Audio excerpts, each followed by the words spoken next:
अंत भला तो सब भला। रोली की शादी उसके माँ बाप एक आलसी लड़के से करा देते हैं। चलो, रोली की शादी हुई और हमने गंगा नहाई। और क्या, बेटियां तो होती ही हैं बोझ। हाँ, पर अब क्या चिंता, उतार तो दिया बोझ तुमने, अब वो लोग समझे। ससुराल में रोली का पति कहता है, देखो, मैं कोई काम नहीं करता, ये बात तुम्हारे मम्मी पापा को बता दी थी मैंने। अब जो किराया आता है दुकान का, उसी से घर का गुजारा करना है। कभी भूल से भी कोशिश ना करना किसी चीज की डिमांड की। क्या मम्मी पापा को पता था कि आप कोई काम नहीं करते? और क्या, बड़ा अच्छे से पता था। उन लोगों को तो तुम बोझ लगती थी, बोल रहे थे कि बस शादी कर लो और कोई मतलब नहीं है।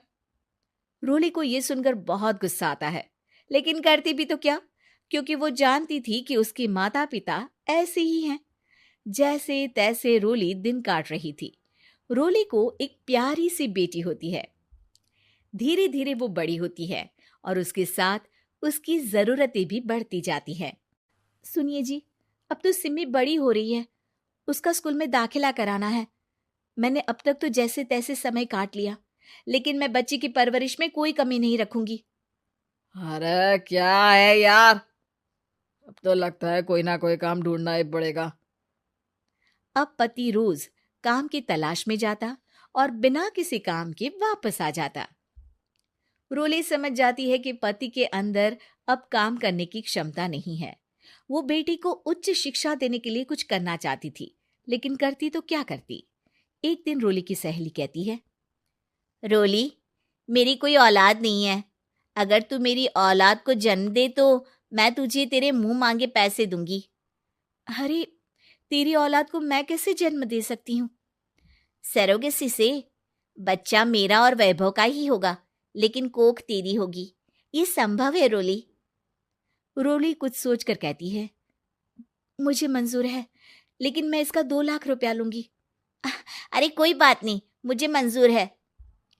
रोली खुश हो जाती है कि एक बच्चा पैदा करने का उसे 2 लाख रुपया मिलेगा।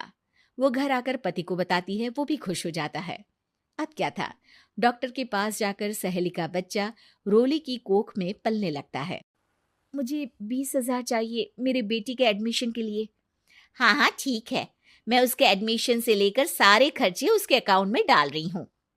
रोली की बेटी का एडमिशन हो जाता है। रोली को लगता है कि वो अब सब कुछ ठीक कर देगी। दिन और महीने आगे बढ़ते हैं। अब एक दिन, एक बात कहूँ जी, काश इस बच्चे को मैं रख पाती। मैं अब इससे काफी जुड़ गई हूँ। अरे यार, पता नहीं किसका बच्चा है, अपने पास है ना अपनी मुन्नी। हाँ, लेकिन अब मैं भी इस बच्चे से जुड़ाव फील करने लगी हूँ। लेकिन मैं ये जानती हूँ कि ये मेरा बच्चा नहीं है।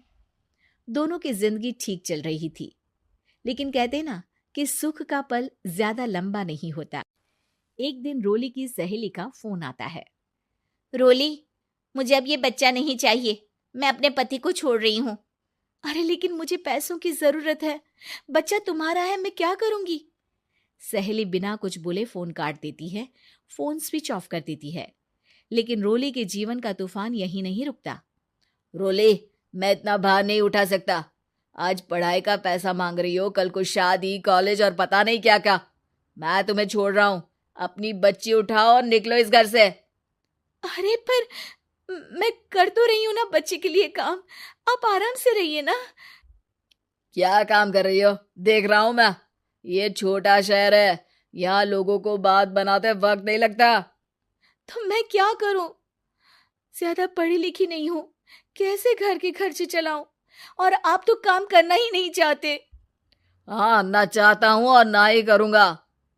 रोली को पति की बात पर काफी गुस्सा आ जाता है। ठीक है, अगर मेरे जीवन में संघर्ष ही लिखा है तो वही सही। इस वक्त पति होने के नाते आपको मेरा साथ देना चाहिए था, लेकिन नहीं, आपने तो इस हाल में मुझे घर से बाहर निकालने की बात कह डाली। देखो, ये सारी फालतू की बातों के लिए वक्त नहीं है मेरे पास। रोली, जिसकी कोख में किसी और का बच्चा था और साथ छोटी सी बेटी, पति का घर छोड़कर रास्ते पर आ जाती है। रोली के पास मायके के सिवा दूसरा कोई रास्ता नहीं होता। अरे रोली कैसी है? कितने दिनों के लिए आई है? हमेशा के लिए माँ। वो माँ को सारी बात बता देती है। ओए लड़की, इतनी हिम्मत का काम कर लिया। अरे ना ना, यहाँ कोई जगह नहीं है। तुम तो अपना बोरिया बिस्तर उठाओ और निकलो यहाँ से। रोली के पास अब मायके का रास्ता भी नहीं बचता। वो चुपचाप बच्ची को लेकर जा रही थी कि उसे दर्द होता है और वो डॉक्टर के पास चली जाती है। और फिर वहां वो एक प्यारे से बेटे को जन्म देती है। कितना प्यारा है, कितने अभागे हैं इसके माँ बाप जो इसके पैदा होने पर भी नहीं है। तभी वहां डॉक्टर आ जाती है। रोली, बच्चे के पिता तुमसे मिलना चाहते हैं। आपका बहुत बहुत शुक्रिया। मैं इस बच्चे को पालूंगा, भले ही इसकी माँ ने इसे छोड़ दिया हो, पर मैं अपनी जिम्मेदारी निभाऊंगा। तो क्या आप मुझे इसके पैदा करने के लिए जिन पैसों की बात हुई थी वो भी देंगे? हाँ, और साथ ही आप चाहें तो मेरे घर में रहकर मेरे बच्चे की देखभाल भी कर सकती हैं। मैं उसके लिए आपको सैलरी दे दिया करूंगा। रोली को लगता है कि जैसे भगवान ने उसके लिए सुकून का रास्ता खोल दिया। वो अब मुकेश के साथ उसके घर चली जाती है, जहां रहकर वो उस बच्चे की देखरेख करती है। अब मुकेश के घर को रोली अच्छे से संभाल लेती है। उसके लिए खाना बनाने से लेकर बच्चों की देखभाल और घर की देखरेख। धीरे धीरे मुकेश को रोली से प्यार हो जाता है। रोली, तुम्हारी बेटी और मेरा बेटा बिल्कुल भाई बहन की तरह साथ रहते हैं।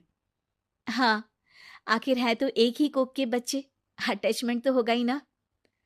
रोली, तुमने घर और मुझे दोनों को संभाल लिया। ये तो मेरा काम है। आपने भी तो मुझे छत दी जिससे मैं अपनी बेटी की पढ़ाई और भविष्य के लिए पैसे जोड़ सकूं। अब रोली, क्या तुम मुझसे शादी करोगी? अब मैं जानता हूं तुम्हारी भी शादी कुछ खास अच्छी नहीं रही।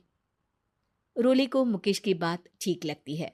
वो उसे हाँ बोलने की सोच ही रही होती है कि उसके पहले पति का फोन आ जाता है। रोली, मैं बहुत परेशान हूं। मेरा एक्सीडेंट हो गया है। मैं चाहता हूं तुम वापस आ जाओ। रोली को पुराने पति की चिंता होने लगती है। वो सोचती है कि वो क्या कर रही थी। हाँ हाँ ठीक है, मैं आ रही हूँ। हाँ रोली, आ जाओ, लेकिन बच्ची को कहीं हॉस्टल में छोड़कर आना, क्योंकि मैं नहीं चाहता कि हम लोगों के बीच फिर से वो सारी बातें हो। रोली को समझ आ जाता है कि पति आज भी सुधरा नहीं है। वो पति के पास जाने से इनकार कर मुकेश को हाँ कर देती है।